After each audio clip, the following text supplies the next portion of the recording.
Okay, here we have a Remington action jig in the machine. We just clock this up. This doesn't have to be 100%. It's this we're going to work on. We just set this up to stop it from rocking in the forge up. And what we're going to do now is we are going to set this up so that we can machine the front face, the lock and lugs, and the threads. Here's the mandrel we machined earlier on. We're going to set this up in here. Tight fit. Clock both ends. Machine it. When she's running through, we'll then take our little cuts off it here, and we're going to reface these threads with a single point cutter, so that everything on the machine then is going to be running exactly parallel to the bore. Everything is going to be a concentric circle. Everything is going to be a match to everything else that we do from here on in. We can't work on a Remington action because we don't know what measurements are on it. We don't know how rough it is. So we're going to remachine everything to what we know. So we have basically a foundation to work from. This is what blueprint in a Remington action is all about. So we're going to set this up anyway. We're going to set our mandrel in.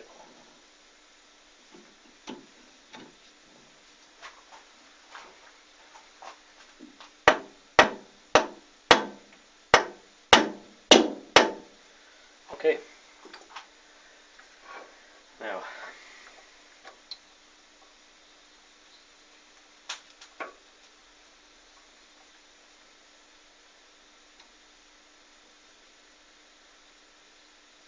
I'm going to set one clock here. Got to set another clock up here. As soon as we have this done, we have it dialed in. As you can see here now, she's reading high here, and this is actually after going up. So we need to get this sorted. Machine adjust it so that it comes down. If I dial this one down, it'll lower it. If I dial this one up, it'll raise it, and the opposite on the back. So we need to rock these back and forth until we get this thing running 100% true, and only then can we machine it. Because if this is off, your barrel is off, the rest of your machine is off as well.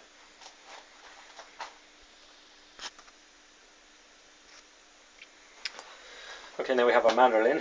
We have both clocks on, and as we can see, this one's reading a little high. This one's a little high on this end, so we've got to adjust this, keep rocking it back and forth until we get it somewhere reasonable. Then we'll just slow everything down, and then we'll adjust the final few adjustments on it to get it 100% true before we start machining. There's a lot of to and fro in here before we get it right, but we'll see what we can do.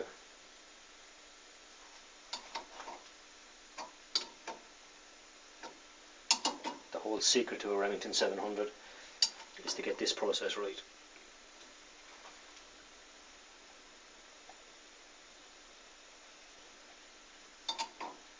Because without this, I fail to see the point in putting a barrel on. All you're doing is you're putting a new barrel, although a custom barrel, onto a very rough Remington 700. As we can see in here, there's rust, threads are all jagged. We intend to remove all that. Now we're starting to get some. We're starting to get these two clocks rocking in both in the same direction. So they're both low here, so we're going to raise them a little. I'm going to raise the back one a little more than the front. Then tighten them up. As you can see, this clock is moving now. Even though I'm moving the back, this clock here is moving, which is what we want. Now we've got them both moving in the same direction, which is very nice at this stage. So we'll just keep it back here. Same again. Raise this one up a bit.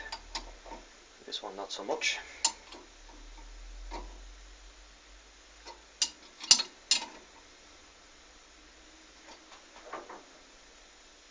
Okay. Still high, so I'm going to lower it on this end. Small bit here. Larger amount on the back.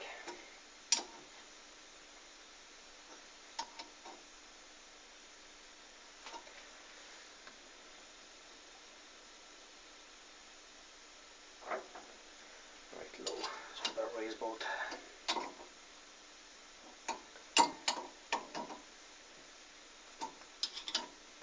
This is a job that could take 20 minutes, half an hour.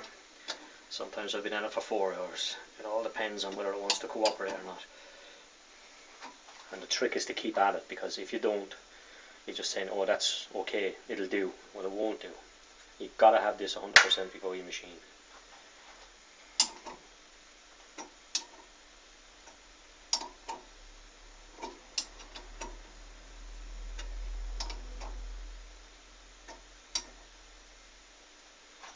We seem to be getting both rocking in the same direction. Both are very low there, so we need to come up, which is good.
Yeah, we've just about half the amount of run it on both clocks, which is good. We're getting there, but I can see this one coming on for a while. Half of the adjustment is there. We'll start playing around with it. We seem to have it rocking in roughly the same in the original plane that we intended to get, but it's going to go a long time yet. I don't think this one's going to cooperate with us. We'll keep going and see what happens. As I say, it's touch and go. Could be 20 minutes, could be 2 hours.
I'm going to cut this off now because we're going to be at this for quite a while, so there's no point in watching me doing this for the next couple of hours. As soon as I get it clocked in on time, we'll get back to the video. Okay, here we have our mandrel clocked. As you can see here, she's ready to rock and roll, and our two clocks are pretty much dialed in. Now we can remove the mandrel and we can start machining our Remington 700 to blueprint it.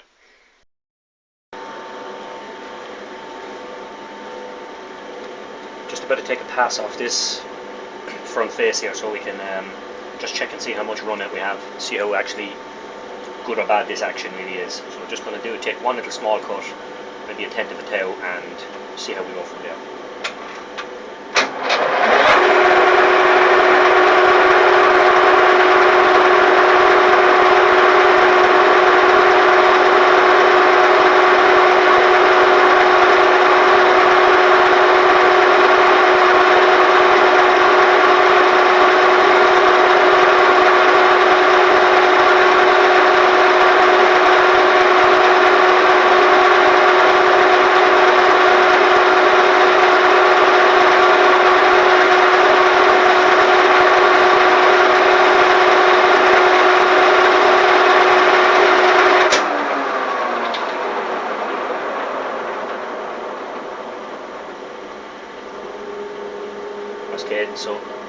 see here, we still have one small little piece. We've got to go another maybe 10 to 2 again just to clear that up, and she's pretty through at that. Then we can start our internal cutting.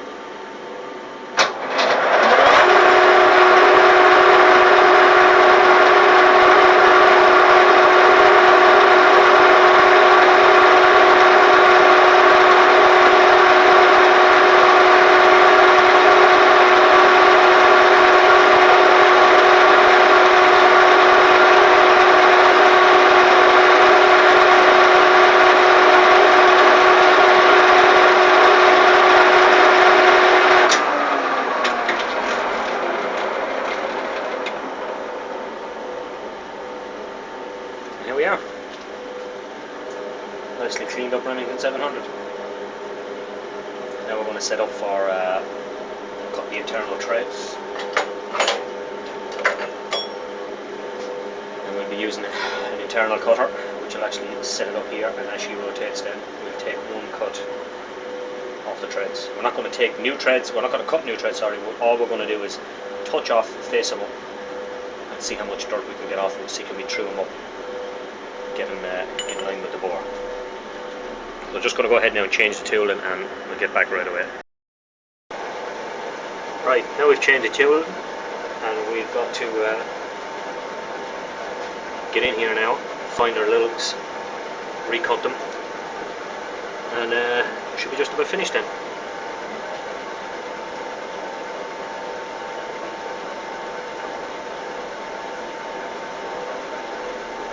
Set this baby up.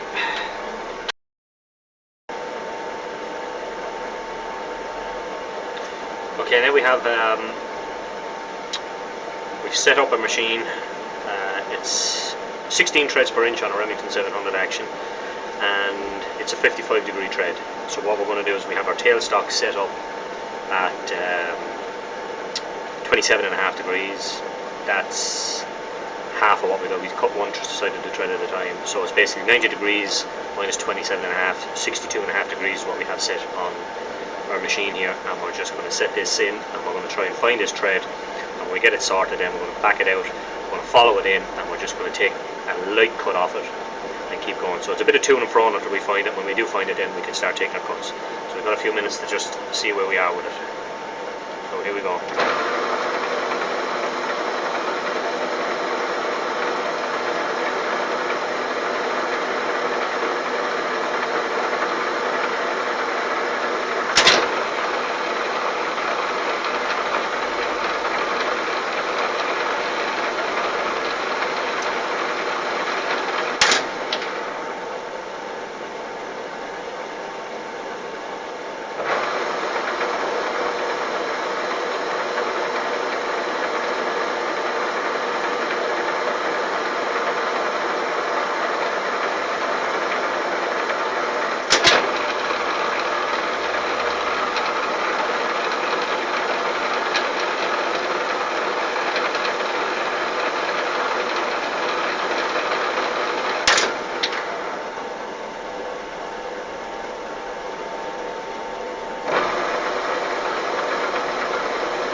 See, we've just touched on the bottom, but we haven't cleaned anything off. So what we're going to do is we're going to set our machine back to 0,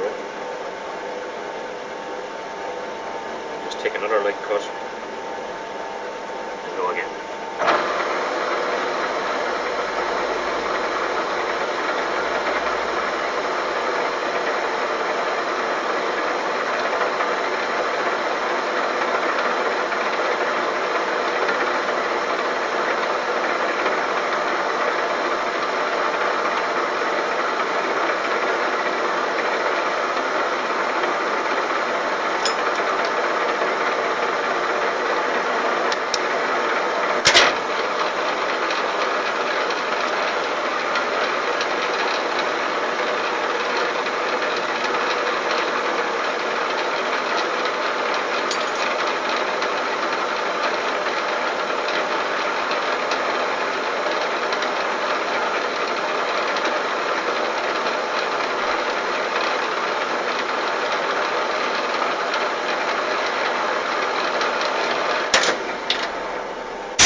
that, so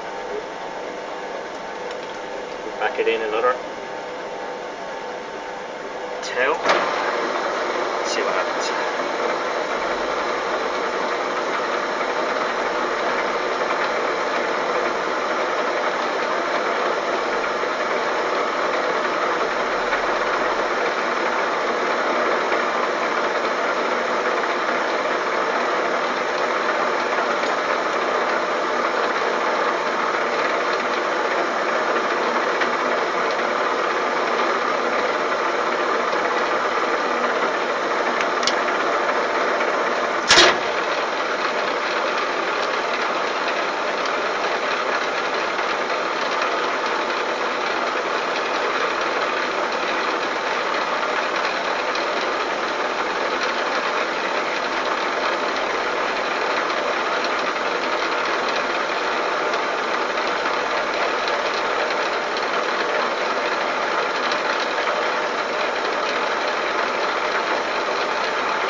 Okay,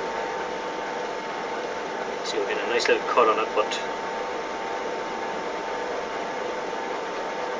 they're still not there.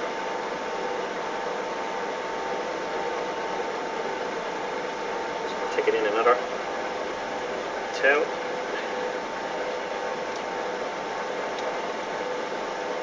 Set the machine up again.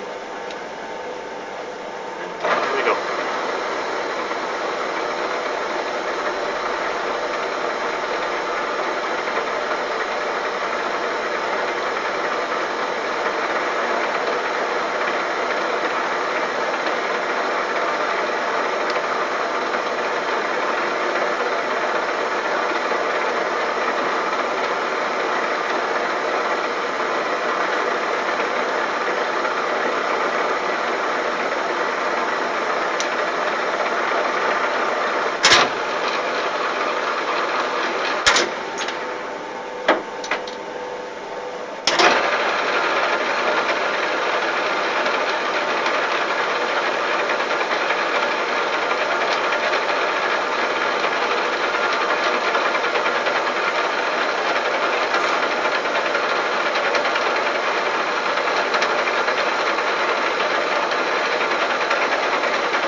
Go another wee bit.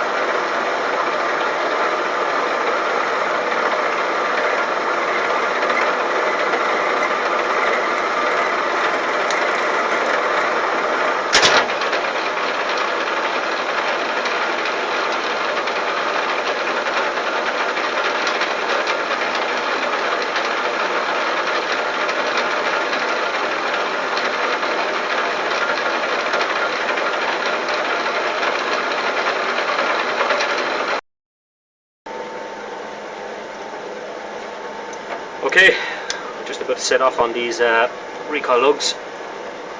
We're just going to set this in and just give a slight touch, face them off, clean them up, and everything should be 100%. So here we go.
that's it.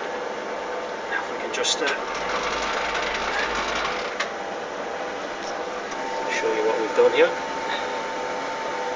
can see in here, all bright and shiny. There you go.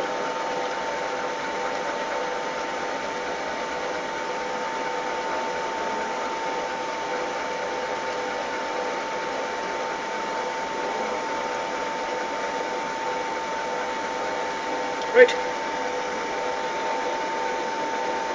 she's ready to be taken out now and start our build.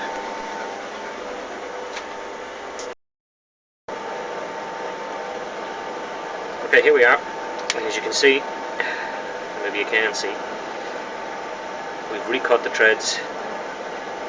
There's a lot of rust on them in here. It's usually from solvent falling through them. That doesn't make a difference. We'll polish that out with a little bronze brush or something. But the treads have been cut down to the bottom of the pitch and everything is 100%. So now what we've got to do is we've got to cut our recoil lugs. So that's the next visit. So we're going to just change the tooling in the machine, and we'll get back to that. We'll go cut these next.